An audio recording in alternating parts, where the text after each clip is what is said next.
نحمده ونصلي على رسوله الكريم أما بعد رب اشرح لي صدري ويسر لي أمري واحلل عقدة من لساني يفقهوا قولي۔ دینی رہنمائی کی مجلس نمبر 323 میں سبھی سامعین کی خدمت میں السلام علیکم ورحمۃ اللہ وبرکاتہ عرض ہے۔ ایک صاحب نے سوال بھیجا ہے، ایک مقرر صاحب کی کلپ جس میں وہ کہہ رہے ہیں کہ دور نبوت میں ایک صحابی رضی اللہ تعالی عنہ روزانہ اپنے گھر کسی نہ کسی کو مہمان بنا کر لاتے تھے، جس سے ان کی بیوی بہت پریشان ہو گئیں اور انہوں نے جا کر نبی اکرم علیہ السلام سے شکایت کی کہ یہ میرے شوہر ویسے تو نمازی آدمی ہیں، لیکن ہر دن یہ کچھ نہ کچھ مہمانوں کو لے آتے ہیں، جس کی وجہ سے میں کھانا بناتے بناتے پریشان ہو گئی ہوں۔ اس عورت کی یہ بات سن کر پیغمبر علیہ السلام خاموش رہے اور وہ واپس چلی گئیں۔ پھر جب ان کے شوہر صحابی تشریف لائے تو پیغمبر علیہ السلام نے ان سے کہلوایا کہ اپنی بیوی سے کہنا کہ میں کل تمہارے گھر مہمان بن کر آؤں گا۔ چنانچہ پیغمبر علیہ السلام وہاں تشریف لے گئے اور جب واپس ہونے لگے تو آپ نے شوہر سے کہا کہ بیوی سے کہہ دو کہ دروازہ کھول کر میرے پیچھے دیکھے۔ تو صحابی نے یہ بات بیوی سے کہہ دی تو وہ پردے کی آڑ میں دیکھنے لگیں تو یہ دیکھا کہ آپ کے پیچھے بہت سے سانپ، بچھو، کیڑے مکوڑے وغیرہ چل رہے ہیں، جسے دیکھ کر وہ عورت بے ہوش ہو گئی۔ اس کے بعد پیغمبر علیہ السلام نے ان کے شوہر سے فرمایا کہ جب کسی کے گھر مہمان جاتے ہیں تو جتنی بلائیں ہوتی ہیں وہ مہمان کے ساتھ نکل جاتی ہیں اور رخصت ہو جاتی ہیں۔ تو ان صاحب نے یہ سوال پوچھا ہے کہ یہ روایت کس کتاب میں ہے اور ہے بھی یا نہیں، اس بارے میں تحقیق مطلوب ہے۔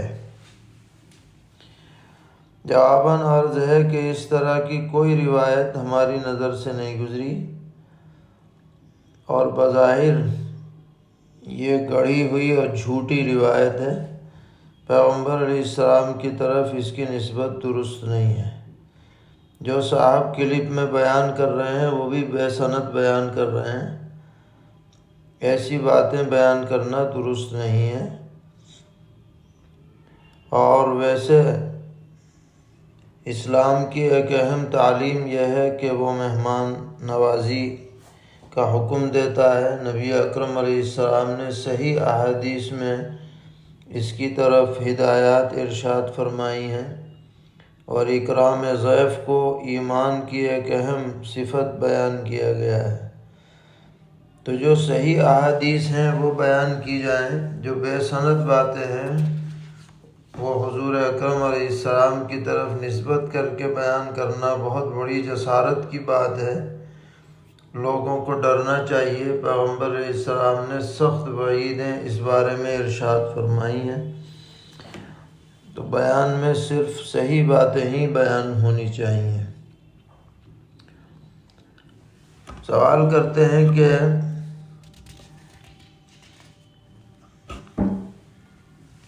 ایک حدیث ہمارے سامنے پیش کی گئی جس میں پیغمبر علیہ السلام نے فرمایا کہ میرے بعد میری امت میں 30 سال خلافت رہے گی، اس کے بعد ملوکیت آ جائے گی۔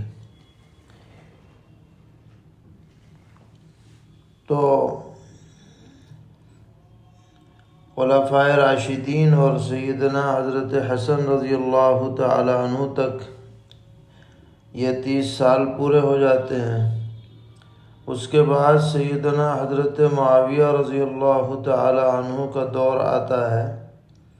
تو سائل کا سوال یہ ہے کہ حضرت معاویہ رضی اللہ تعالی عنہ کو خلیفہ عادل کہہ سکتے ہیں یا نہیں؟ جواباً عرض ہے کہ خلیفے کے 2 معنی ہیں۔ ایک معنی تو یہ ہے کہ وہ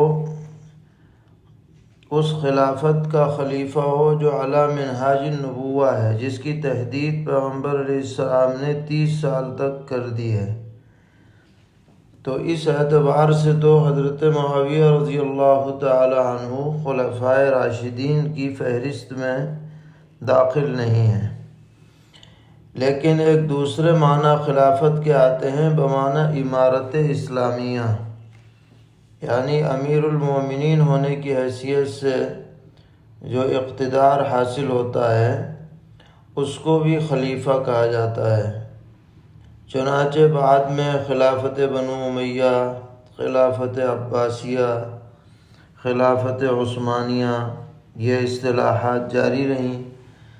یہ خلافت علی منہاج النبوہ سے الگ ہے، وہ سلسلہ ہے ملوکیت کا، اور اس میں سب سے پہلی شخصیت سیدنا حضرت معاویہ رضی اللہ تعالی عنہ کی ہے۔ اس اعتبار سے ان کو الملک العادل کہہ سکتے ہیں، الامام العادل کہہ سکتے ہیں۔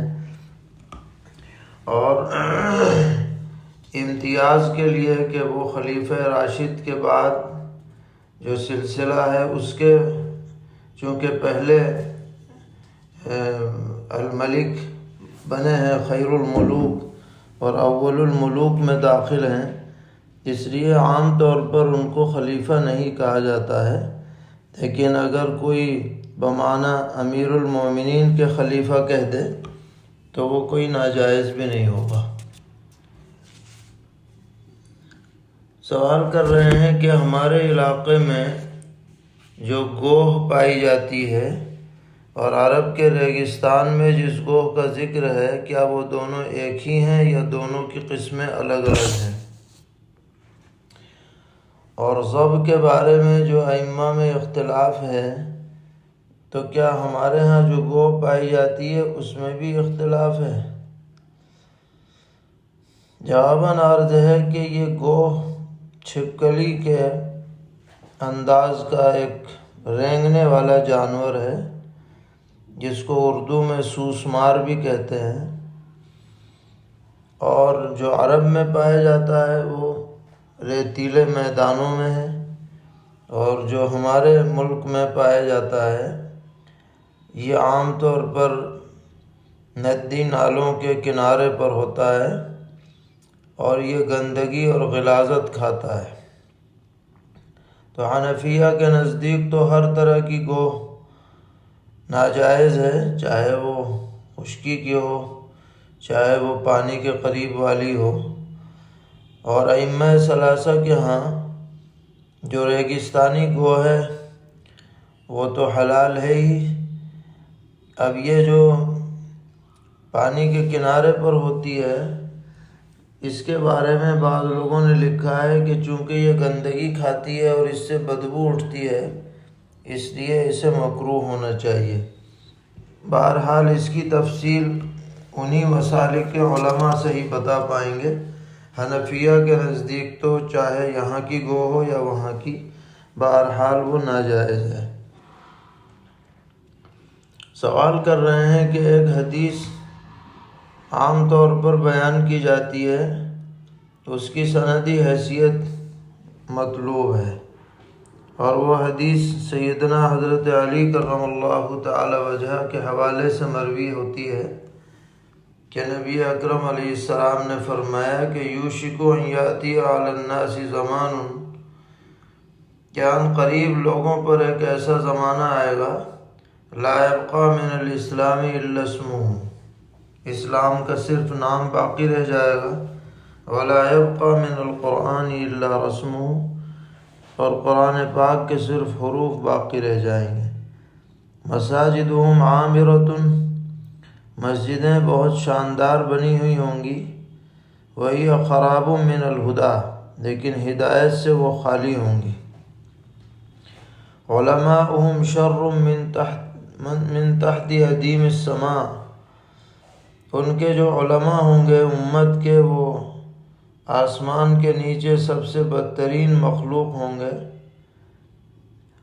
اور آگے الفاظ ہیں کہ انہی سے فتنے اٹھیں گے اور انہی میں لوٹیں گے، یعنی اس کا نقصان خود انہی کو بھگتنا پڑے گا۔